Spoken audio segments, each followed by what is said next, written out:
आज आपण करणार आहोत क्रिसमस स्पेशल अगदी टेस्टी स्पॉन्जी असा प्लम केक। आणि ह्याची रेसिपी मी अगदी सोप्या पद्धतीने सांगितली आहे। अगदी घरातले इन्ग्रेडियंट्स वापरून तुम्ही बनवू शकतात। काही जास्त पदार्थ लागत नाही आणि खूप सोप्या पद्धतीने मी तुम्हाला ही रेसिपी पूर्ण ट्रिक्स आणि टिप्स सोबत सांगितलेली आहे। तर तुम्ही ही रेसिपी नक्की बघा, स्किप करू नका, म्हणजे तुम्हाला सुद्धा असा छान केक बनवता येईल। ज्यांना केक खायला खूप आवडतो पण बनवता येत नाही किंवा बनवायला घाबरतात तर त्यांनी नक्की ही रेसिपी ट्राय करा। जास्त काही न बोलता आपण सगळ्या रेसिपीकडे वळूया। नमस्ते, प्रगतीज किचन रेसिपीमध्ये तुमचं खूप खूप खूप स्वागत आहे। आज आपण क्रिसमस निमित्त प्लम केक बनवणार आहोत आणि अगदी सोप्या पद्धतीने तुम्हाला मी ही पूर्ण रेसिपी दाखवणार आहे। ज्यांना केक खायला आवडतो पण बनवता येत नाही किंवा बनवताना ते घाबरतात की आपला केक कसा बनेल काय बनेल, त्यांच्यासाठी ही रेसिपी स्पेशल आहे। अगदी मी सोप्या पद्धतीने तुम्हाला घरच्या घरी पद्धतीने बनवून दाखवणार आहे आणि तो सुद्धा आपण आज कढईत बनवणार आहोत। याच्यासाठी आपल्याला ना अंड ना ओव्हन काही लागणार नाही, अगदी आपण कढईमध्येच हा केक तयार करणार आहोत। तर आता आपण रेसिपीला सुरुवात करूया। इथे प्लम केकसाठी आपल्याला फ्रूट अँड नट्स सगळे लागणार आहेत। जसं मी बघू शकता इथे मी चेरीज घेतलेले आहे रेड कलरची, इथे मिक्स कलरवाली पण चेरीज घेतलेली आहे मी।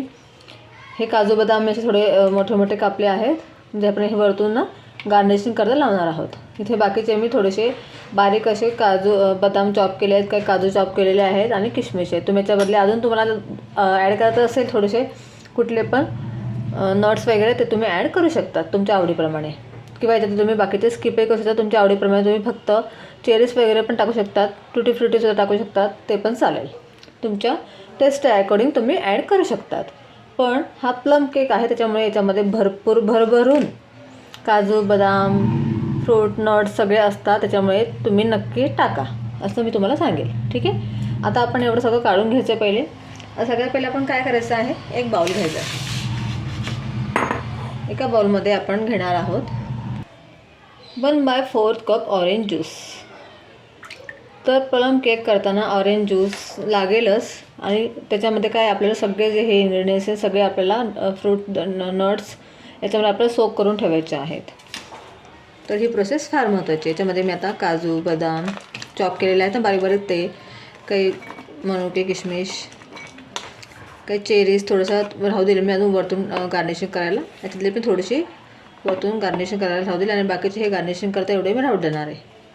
हे सगळं आपण ह्या ज्यूसमध्ये टाकायचं आहे आणि याला आपल्याला सोक करायला ठेवायचं। तुम्ही याला ना रात्रभराकरता सुद्धा सोक करायला ठेवू शकता, पण जर तुम्हाला लगेच केक बनवायचा असेल तर तुम्ही अर्धा तास किंवा 1 तास असं तुम्ही याला सोक करून ठेवा, म्हणजे तुम्हाला चांगला रिझल्ट मिळेल केकमध्ये। तर ही प्रोसेस फार महत्त्वाची आहे। सगळ्यात पहिले आपण हे करून घेऊया। आता याला मी साईडला ठेवते। आता याला मी अर्धा ते 1 तास छानपैकी असं याच्यामध्ये मुरू देणार, म्हणजे पूर्ण ज्यूस आहे ना आपल्या ह्या ड्रायफ्रूट्समध्ये नट्समध्ये पूर्ण असं मुरलं जाईल ना, तर केकमध्ये अगदी छान टेस्ट येईल याची। त्यानंतर आपण गॅसवर कढई ठेवायची आहे आणि कढई आपल्याला छान गरम होते द्यायची। आपल्याला ह्या कढईला लो फ्लेमवरतीच गरम करायचं, जास्त फास्ट करू नका, कारण की आता आपल्याला याच्यामध्ये साखर मेल्ट करायची आहे, कॅरेमलाइज करायची आहे। याच्यामध्ये मी टाकणार आहे अर्धा कप साखर। आपल्याला प्लम केक बनवताना साखरेला मेल्ट करूनच टाकायचं, त्याच्यामुळे त्याचा स्वाद अगदी छान लागेल। अगदी बेकरी स्टाईल आपण केक बनवणार आहोत घरच्या घरी। तर आता आपल्याला लगेचच हलवायचं नाही आहे, थोडंसं, आणि ना गॅसची फ्लेम आपल्याला लो ठेवायची आहे, तेव्हाच आपली साखर अगदी छान मेल्ट होईल। फास्ट गॅसवर करू नका, नाही तर मग ती काय जळकटसारखी लागेल, ती टेस्ट वेगळी लागू शकते। आता थोडीशी पसरून आपली ठेवायची आणि गॅसची फ्लेम लो करायची, थोडीशी आपोआप ते मेल्ट होऊ लागेल तेव्हा आपण हिला हलवूया। आता साखर टाकल्यावर आपल्याला लगेच पाणी टाकून हिला मेल्ट करायची नाही आहे, याच्यामध्ये बिलकुल आपल्याला स्टार्टिंगला पाणी टाकायचं नाही आहे। आपल्याला बिना पाणी टाकता याच्यामध्ये थोडंसं ना याला आपोआप मेल्ट झाले की याला आपण हलवायचे। हे बघा आता आपोआप साखर मेल्ट होऊ लागलेली आहे। आता आपण याला हलवायचे हळूहळू। मी गॅसची फ्लेम अगदी लो ठेवलेली आहे। अशाच्याने काय होईल, साखर तुमची लवकर मेल्ट होईल। तर तुम्ही तिला टाकताबरोबर असं हलवत राहिलं ना तर ती लवकर मेल्ट होणार नाही, एवढं मात्र लक्षात ठेवा। आता आपल्याला याला हळूहळू हलवायचं आणि पूर्णपणे साखर मेल्ट होऊ द्यायची, अगदी गॅस लो फ्लेमवर करून। हे बघा साखर अगदी मस्त व्यवस्थित मेल्ट झालेली आहे, तुम्ही पाहू शकता। मी अगदी गॅसची फ्लेम लो करून मेल्ट केलेली आहे। आता आपण अर्धा कप साखर घेतली होती ना, तर आता आपण त्याच्याकरता अर्धा कपच पाणी घ्यायचं आहे, पण आपल्याला याच्यामध्ये एकदम पाणी ओतायचं नाही आहे, थोडं थोडं करत पाणी ओतायचं। आणि पाणी टाकताना आपल्याला आता आपण काय करायचं, गॅस बंद करायचा आहे. गॅस बंद करायचा आणि मग आपल्या त्यात पाणी टाकायचं आहे. पण नंतर परत आपण गॅस चालू करूया. ठीक आहे. आता हे चांगले सगळं मेल्ट झालेले आहे. थोडं थोडं पाणी टाका, म्हणजे एकत्र टाकल्यावर काय होईल, तुमची त्याच्यामध्ये पटकन व्यवस्थित पाणी मेल्ट होणार नाही, अगदी त्याच्यामध्ये मिक्स होणार नाही. थोडंसं टाकायचं आणि थोडंसं लांब उभं राहून टाका, त्याचे बबल्स तुमच्या अंगावर उडणार नाही याची काळजी घ्यायची आपल्याला.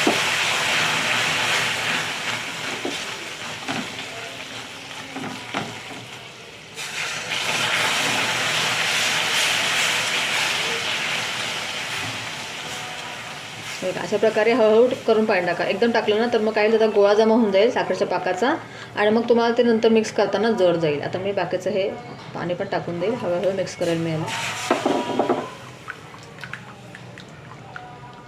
आपल्याला गॅस बंद करून ही प्रोसेस करायची आहे. आपोआप ते मेल्ट होतं. नंतर मग आपण गॅस चालू करूया. हे बघा, पाणी टाकून परत मी याला मिक्स करून घेतलेलं आहे व्यवस्थित. आता आपल्याला गॅस चालू करायचा आहे. अगदी बारीक गॅसवरती आपल्याला परत थोडीशी एक उकळी येऊ द्यायची आहे ह्या पाकाला.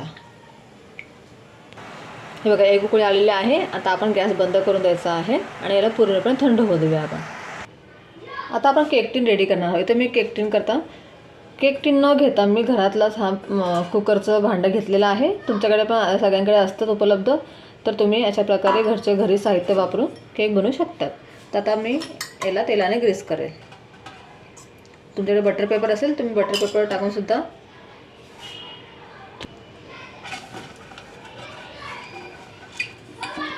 अशा प्रकारे पूर्णपणे तेल लावायचं आणि मैदा टाकून आपण याला डस्टिंग करून केक टीन आपण रेडी करून घेऊया. इथे आपलं केकचं भांडं ज्यात आपण केक बनवणार आहोत ते तयार झालेलं आहे. अगदी मी डस्टिंग करून घेतलेलं आहे व्यवस्थित मैदा लावून. आता आपण ही प्रोसेस पहिले करून घ्यायची, म्हणजे आपल्याला कसं नंतर जड जायला नको. आता आपण हे साईडला ठेवूया. आता आपण आपलं केकचं बॅटर तयार करूया. केकचं बॅटर तयार करण्याच्या पहिले आपल्याला आता कढई ठेवायची, किंवा तुम्ही जे पण भांडं घेणार, कुकर घ्या, तुम्ही पातेलं घ्या, काही पण घ्या, तुम्हाला पहिले ते प्रीहीट करायला ठेवावं लागेल. आता इथे मी अशा पद्धतीची कढई घेतलेली आहे, जी मी बेकिंग करतात वापरते शक्यतो. तर इथे मी हे कढई ठेवलेली आहे, त्यामध्ये खाली मी अशा प्रकारे रिंग ठेवलेली आहे. ही प्रत्येकाच्या घरामध्ये असते उपलब्ध. जर तुमच्याकडे नसेल तर तुम्ही कुठलीही प्लेट किंवा वाटी याच्यामध्ये उलटे मारून ठेवू शकता. आता याच्यावर आपल्याला झाकायचं आहे. मी आता अशा प्रकारे ना हे पातळ झाकते, हे भांडं झाकते, म्हणजे कसं वरून आणि खालून आपल्या केकला अगदी व्यवस्थित स्टीम भेटली पाहिजे आणि अगदी खाली आणि वरती दोन्ही साईडला केक अगदी छान बेक झाला पाहिजे. त्याच्यामुळे मी याच्या पद्धतीने प्रत्येक वेळेस ठेवते. तर आपल्याला 10 मिनिटाकरता याला प्रीहीट करायला ठेवायचं आहे. गॅसची फ्लेम आपल्याला हाय करायची आहे. आता आपण आपल्या केकचं बॅटर रेडी करून घेऊया. आता केकचं बॅटर करण्याकरता आपल्याला सर्वप्रथम एक बाउल घ्यायचा आहे. बाउलमध्ये मी टाकणार आहे 1/4 कप रिफाईंड ऑइल. तुम्ही हे अनफ्लेवर तेल घ्या किंवा याच्याऐवजी तुम्ही तुपाचा किंवा बटरचा सुद्धा वापर करू शकतात. आता ह्याच आपल्या मेजरमेंट कपाने आपल्याला घ्यायचं आहे 1/4 कप दूध. आता हे कप पण आपलं रूम टेम्परेचरचं आहे. हे गरम करून थंड केलेलं आहे रूम टेम्परेचरचं, ना थंड ना जसं गरम. रूम टेम्परेचरचं आपल्याला दूध घ्यायचं आहे. आपल्याला हे पण पूर्ण 1/4 कप घ्यायचं आहे. आता आपल्याला हे चांगल्या याच्यामध्ये मिक्स करून घ्यायचं आहे. विस्करच्या साहाय्याने आपल्याला हे पहिले व्यवस्थित मिक्स करून घ्यायचं आहे. हे बघा, याला अशा प्रकारे मिक्स करायचं आहे की हे ना आपलं असं क्रीमी टेक्स्चर दिसलं पाहिजे. तुम्ही पाहू शकता याला कसं पूर्ण तेल आणि आपलं दूध अगदी व्यवस्थित याच्यामध्ये मिक्स झालेलं आहे आणि पूर्ण क्रीमसारखं दिसतं आहे. अशा पद्धतीने आपल्याला याला 3 ते 4 मिनटं मिक्स करायचं आहे. त्यानंतर आपण आता याच्यामध्ये आपले ड्राय इन्ग्रेडियंट्स ॲड करूया. आता आपण याच्यावर एक चाळणी ठेवायची आहे. 1 कप मैदा घेणार आहोत. हा मेजरमेंट कपनुसार 240 ml चा कप आहे. त्या कपाने मी 1 कप मैदा घेतलेला आहे. तुम्ही मैद्याच्या ऐवजी गव्हाच्या पिठाचा सुद्धा वापर करू शकतात, पण मी आपल्याला बेकरी स्टाईल हवा असेल त्याच्यामुळे मी हा मैद्यापासून बनवते आहे. तर तुम्ही सुद्धा असा बनवू शकतात. याच्यातच मी टाकणार आहे 3 टेबलस्पून दूध पावडर. याच्यामुळे ना अगदी छान टेस्ट येणार आहे. तुम्ही दूध पावडर नक्की टाका. अर्धा चमचा आपण टाकणार आहोत बेकिंग सोडा. आपण जो भज्यामध्ये वगैरे टाकतो ना तो सोडा, आपल्याला खाण्याचा सोडा याच्यात टाकायचा आहे अर्धा चमचा, म्हणजे ½ टीस्पून. 1 टीस्पून आपल्याला घ्यायचा आहे बेकिंग पावडर. 1/4 टीस्पून मी इकडे टाकते आहे लवंगची पावडर. प्लम केकमध्ये हे टाकणं अगदी गरजेचं आहे, त्याच्यामुळे त्याला बेकरीसारखा स्वाद येणार आहे आणि अगदी टेस्टी लागतो. त्याच्यामुळे तुम्ही हे नक्की टाका. आणि आपण 1/4 चम्मच टाकणार आहे याच्यामध्ये दालचिनीची पावडर. थोडंसं आपण याच्यामध्ये जायफळसुद्धा असं किसून टाकूया, अशा बारीक किसण्याने. अगदी 2 ते 3 वेळा, म्हणजे अगदी चिमूटभर जायफळ टाकायचं आपल्याला, जास्त पण नका टाकू. ठीक आहे, याच्यामुळे छान फ्लेवर आहे आपल्या केकला. आता आपण सगळं हे व्यवस्थित याच्यामध्ये गाळून घेणार आहोत. हे बघा, सर्व मी ड्राय इन्ग्रेडियंट्स याच्यामध्ये गाळून घेतलेले आहे. आता आपण थोडंसं याला मिक्स करून घेऊया.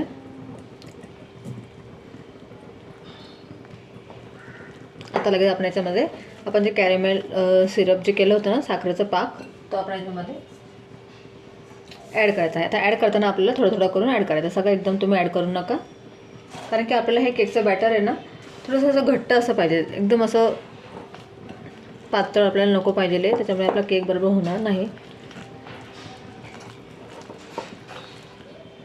बघा, आता बाकीचं पण मी टाकून देते याच्यामध्ये, मला पूर्णच लागणार आहे. म्हणजे मी सांगितलं याच्यामध्ये मेजरमेंट अगदी योग्य आहे. तुम्ही अशाच प्रकारे मेजरमेंट घेऊन केक बनवू शकतात, बिलकुल न घाबरता. तुमचा केकसुद्धा असा छान बनेल. ठीक आहे, आता आपलं हे पूर्ण मिक्स झालेलं आहे. आता आपण याचे टाकणार आहोत आपण जे सगळे फ्रूट अँड नट्स जे भिजत टाकले होते ना,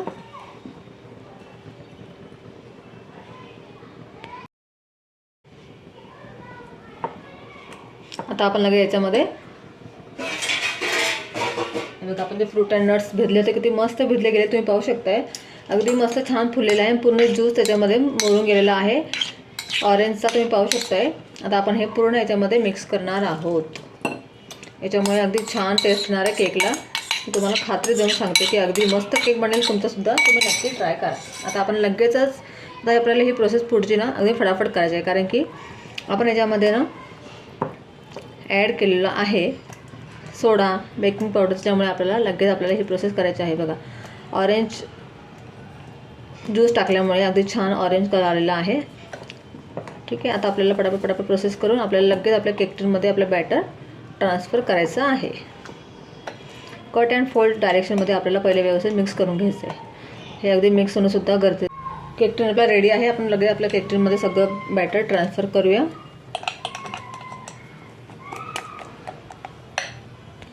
हे आपण असं डॅब करूया. त्याच्यावरती गार्निशिंग करता मी नंतर टाकेल, कारण की आपण आता टाकलं ना तर पूर्ण सगळं खाली बसून देईल, त्याच्यामुळे आपल्याला अर्ध्या तासानंतर याच्यावरती गार्निशिंग करता काय पण तुम्ही टुटी फ्रुटी वगैरे ॲड करू शकतात. आता आपण लगेचच आपलं बॅटर हे केकचं मोल्ड बेक करायला ठेवूया. बघा, कढई पण छान हीट झालेली आहे. आता आपण लगेचच आपलं केकचं बॅटर याच्यात ठेवूया आणि याच्यावरती मी हे भांडं झाकून देणार आहे. आता मध्ये आपल्याला उघडून बघायचं आहे, फक्त मी अर्ध्या तासाने थोडंसं उघडेल, कारण की आपल्याला वरतून गार्निशिंग करायचं आहे म्हणून. आता गॅसची फ्लेम पूर्णपणे लो करायची आहे. पूर्ण लो फ्लेमवरती आपल्याला केक बेक करायचा आहे, एवढं मात्र लक्षात ठेवा. गॅसची फ्लेम बिलकुल हाय करू नका. लो फ्लेमवरती आपल्याला 50 ते 55 मिनटापर्यंत आपल्याला केकला बेक करायचं आहे. हे बघा, 30 मिनटं झालेलं आहे केकला आपल्या. आता आपण याला काढूया आणि ना आपण याच्यावरतून ना गार्निशिंग टाकून देऊया, जे आपण काढले होते ते, म्हणजे ना अगदी व्यवस्थित हे याच्यावर सेट होते. पटापट करायची ही प्रोसेस आपल्याला, नाही तर मग आपला केक आपला खाली बसून जाईल.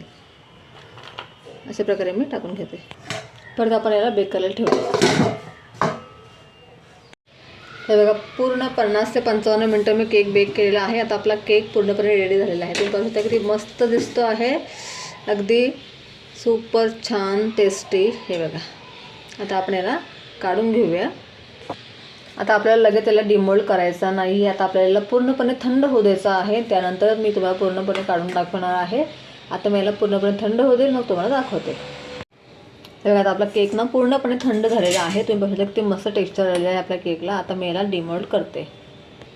आता आपण आहे ना याला सगळ्यात पहिले चाकूने असं साईडचे जे कोपरे आहेत ना ते मोकळे करून घेऊया. आता आपण याला एका प्लेटमध्ये काढून घेऊया.